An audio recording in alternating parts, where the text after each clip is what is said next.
You are about to enter the courtroom of Judge Judith Scheindlin. The people are real. The cases are real. The rulings are final. This is Judge Judy.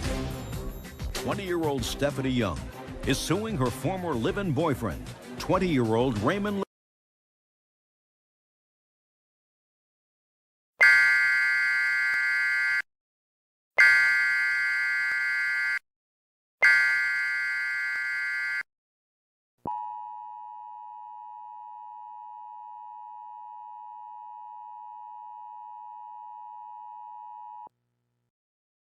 The following message is transmitted at the request of an EAS participant.